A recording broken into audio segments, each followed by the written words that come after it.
হয়েছিল আমার স্ত্রী পর্যন্ত কান্নাকাটি করেছে, আপনার মুক্তির জন্য আল্লাহর কাছে দোয়া করেছে।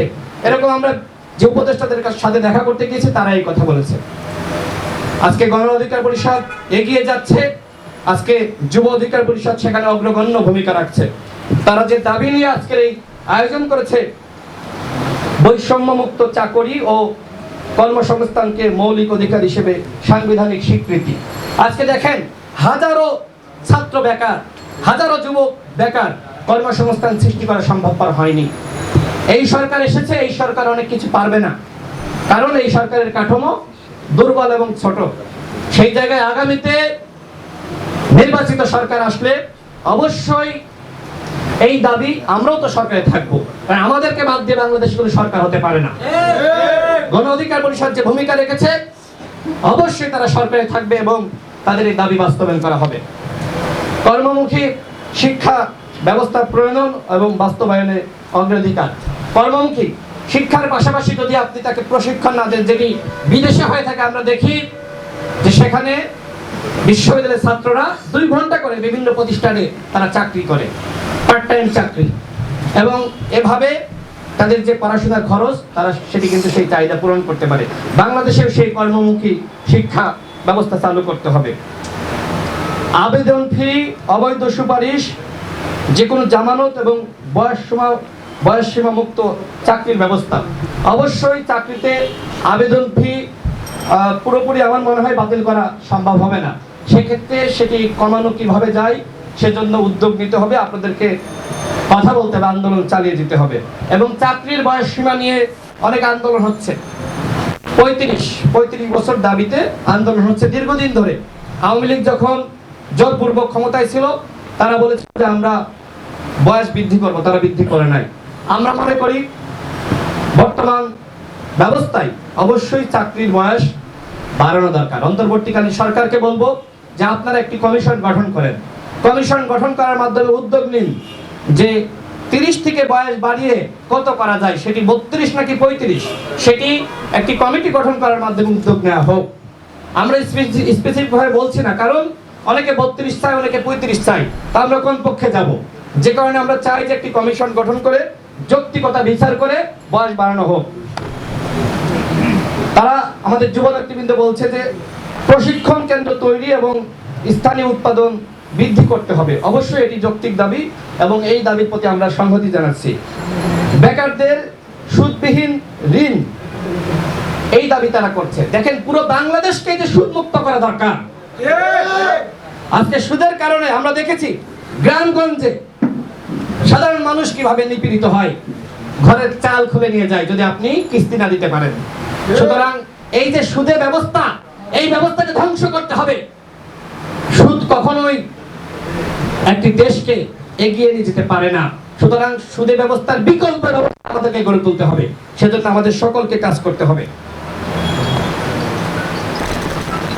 আমাদের যুব নেতৃবৃন্দ যারা প্রতিবন্ধী জনগোষ্ঠী রয়েছে, যাদেরকে ইংরেজিতে বলা হয় ফিজিক্যালি চ্যালেঞ্জড, তাদের 100% অর্থাৎ তাদের সকলকে চাকরির ব্যবস্থার দাবি জানাচ্ছে, অত্যন্ত যৌক্তিক দাবি। আমরা 18 সালে যখন কোটা সংস্কার আন্দোলন করেছিলাম তখন কিন্তু আমরা কখনোই বলি নাই যে প্রতিবন্ধী কোটা বাতিল করতে হবে। আমরা মনে করি তাদেরকে আমাদের সামনে এগিয়ে নিয়ে যাওয়ার ব্যবস্থা করতে হবে। তারা 6 নম্বর যে দাবিটি করেছে, 7 নম্বর, যে এই যে যারা বিদেশে যায় দেখবেন যে কি ধরনের হয়রানির শিকার হয়। একজন মানুষ জমি বিক্রি করে 6 লাখ 7 লাখ টাকা খরচ করে মালয়েশিয়া, সিঙ্গাপুর, বিভিন্ন দেশে যায়। আসলে কি এত টাকা খরচ হয়?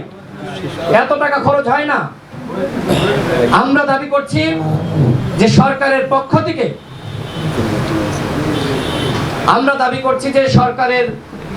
থেকে একটি উদ্যোগ নিতে হবে এবং একটি ফি নির্ধারণ করতে হবে। সরকারি ব্যবস্থাপনায় যুবকদেরকে বিদেশে পাঠানোর উদ্যোগ নিতে হবে। এই দালালদের দৌরাত্ম্য এটি বন্ধ করতে হবে। দালালরা এক কথা বলে নিয়ে যায়, কাজ দেয় না, 6 মাস বসিয়ে রাখে। বাংলাদেশ থেকে 6 লাখ টাকা নেয়, সেখানে গিয়ে বলে আরো 6 লাখ লাগবে। এই যে তাদের সাধারণ মানুষকে হয়রানি করছে, এই কারণেই কিন্তু আমরা যেভাবে রেমিটেন্স পাওয়ার কথা ছিল সেটি কিন্তু আমাদের হচ্ছে না। আজকে দেখেন অর্থনীতি ধ্বংস হয়ে গেছে। প্রবাসী ভাইরা তারা এই আন্দোলনে যে ধরনের ভূমিকা রেখেছে আমরা সকলে জানি।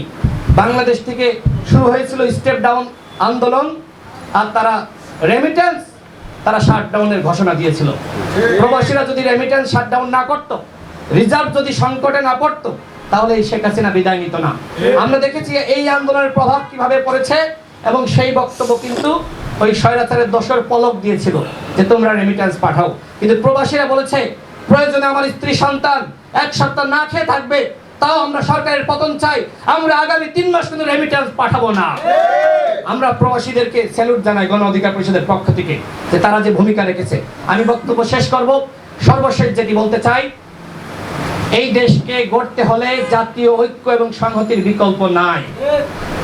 জাতীয় সরকার গঠন করার মাধ্যমে জাতীয় মুক্তি নিশ্চিত করতে হবে। ভেদাভেদ এবং হিংসা বিদ্বেষের রাজনীতি বাংলাদেশে প্রতিষ্ঠিত হতে দেওয়া যাবে না। আজকে দেখেন অমুক দল তমুক দলের সমালোচনা করছে, বিএনপি জামাতের সমালোচনা করছে বা আমাদের সমালোচনা করছে। এই সমালোচনার মাধ্যমে রাষ্ট্র গঠন করা যাবে না। এই সমালোচনার সুযোগ নেবে শেখ হাসিনা। শেখ হাসিনা যেমন বলেছে না যে চালচালিয়া বাংলাদেশে চলে আসবে, সে দেশের কাছে আছে। যদি আমরা নিজেরা মারামারি করতে থাকি, সমালোচনায় মগ্ন থাকি, তাহলে শেখ হাসিনা আসলেই বাংলাদেশে ফিরে আসবে।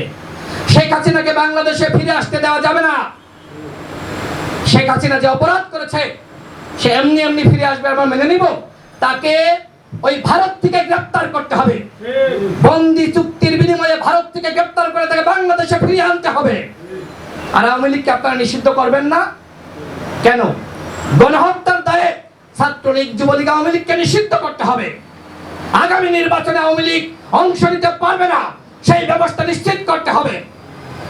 আওয়ামী লীগ এমন অন্যায় করেছে, গুম করেছে, খুন করেছে, আইনাগর সৃষ্টি করেছে, পুরো রাষ্ট্রযন্ত্রকে ধ্বংস করেছে। এরকম দল বাংলাদেশে রাজনীতি করুক, সেটি দেশের জনগণ চায় না। সুতরাং আওয়ামী লীগকে বাদ দিয়ে নির্বাচনের উদ্যোগ নিতে হবে। আপনারা ইতিমধ্যে দেখেছেন যে 40 দিন পার হয়েছে, এখনো পর্যন্ত প্রশাসন সংস্কার করা যায়নি, এখনো পর্যন্ত দোসরদেরকে বিদায় দেওয়া যায়নি। সচিবালয়ে দোসররা অবস্থান করছে, পুলিশে অবস্থান করছে, র্যাবে অবস্থান করছে, যে কারণে দেখেন আজকে রাষ্ট্র স্থবির অবস্থায় রয়েছে। এই রাষ্ট্রকে সচল করতে হলে সকল রাজনৈতিক দলের সহযোগিতা দরকার, সবার সম্মিলিত প্রচেষ্টা দরকার। তারা যদি মনে করে যে 17 জন সব করে ফেলবে, সেটি পারবে না। এক একজন 2 থেকে 3টা মন্ত্রণালয়, এটি সম্ভব নয়। সুতরাং আমরা মনে করি এই উপদেষ্টা পরিষদ এটির পরিধি বাড়াতে হবে। 17 জনের মাধ্যমে সংস্কার সম্ভবপর নয়, এর পরিধি ন্যূনতম 50 জন করতে হবে। তাহলেই রাষ্ট্রকে সচল করা যাবে এবং রাষ্ট্র সংস্কার সম্ভবপর হবে। অল্প কিছু মানুষের মাধ্যমে রাষ্ট্র সংস্কার করা যায় না, সকলের সম্মিলিত সহযোগিতার প্রয়োজন হয়। যুব অধিকার পরিষদ আজকের এই প্রোগ্রামের আয়োজন করেছে, আমি তাদেরকে ধন্যবাদ জানাচ্ছি। তারা এই গণ অভ্যুত্থানে যে ভূমিকা রেখেছিল, তারা স্যালুট পাওয়ার যোগ্য। তাদেরকে আমরা স্যালুট জানাই। তারা জীবনের সর্বোচ্চ দিয়ে তারা ভূমিকা রেখেছে। গণ অধিকার পরিষদের পক্ষ থেকে তাদের এই আজকের আয়োজনে আমরা ধন্যবাদ এবং কৃতজ্ঞতা জানাচ্ছি। সকলে ভালো থাকবেন। আল্লাহ হাফেজ। আসসালামু আলাইকুম।